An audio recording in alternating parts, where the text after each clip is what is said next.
Peut-on faire confiance aux sociétés de VPN? N'oubliez pas qu'une société de VPN, vous êtes accroché à cette société.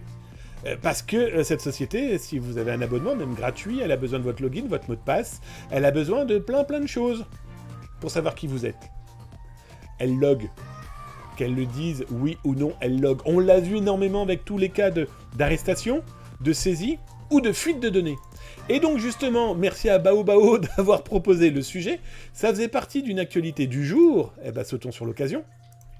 Je vous mets le lien, là, en bas, dans le chat de Twitch. Vous retrouvez aussi sur YouTube, directement, l'information. Cliquez sur le petit pouce, le petit cœur, ce que vous voulez d'ailleurs.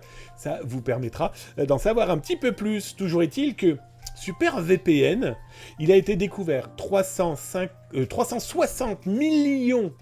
Ouais, lisez bien, 360 millions d'enregistrements d'utilisateurs. Ce qui est intéressant, c'est que dans les données qui ont été trouvées de SuperVPN, qui a oublié de super protéger les informations de ses clients, nom, prénom, IP, mail, site visité, etc., etc. Et ce qui est encore plus intéressant, et c'est pour ça que je ne voulais pas les citer tout de suite, pour que Baobao puisse garder la surprise. Dans les documents qui ont été découverts, il y avait des mails aussi, et bizarrement des mails qui étaient envoyés à StormVPN, LunaVPN, RadarVPN, RocketVPN, GhostVPN. Alors on ne sait pas si les mails étaient envoyés à SuperVPN, qui était donc aussi caché derrière Storm, Luna, Radar, Rocket, Ghost, on n'en sait rien aujourd'hui. Toujours est-il que 360 millions d'enregistrements d'utilisateurs, de clients, d'usagers de ces VPN ont été dans les mains d'un activiste, ont été dans les mains d'un lanceur d'alerte. Est-ce qu'ils n'ont pas été dans les mains de pirates informatiques? On va le savoir très rapidement. Pourquoi je vous dis ça?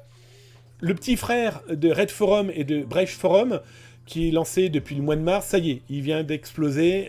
J'en parle demain d'ailleurs, je vous montrerai en exclusivité qui il est, ce qu'ils y font. Donc il y a de fortes chances qu'on retrouve cette base de données chez eux, par exemple. Pour finir la question pour Baobao, mais aussi pour vous, il faut savoir que le service Veizataz, veizataz.com, si ça vous intéresse, on a repéré 27 VPN qui ont fuité parce qu'ils ont été piratés, ou juste parce qu'un employé en interne, excusez-moi, a piqué les données. Bref, vous voulez en savoir plus? Je vous ai mis l'URL, jetez votre œil, et j'espère, Baobao, que je t'ai répondu.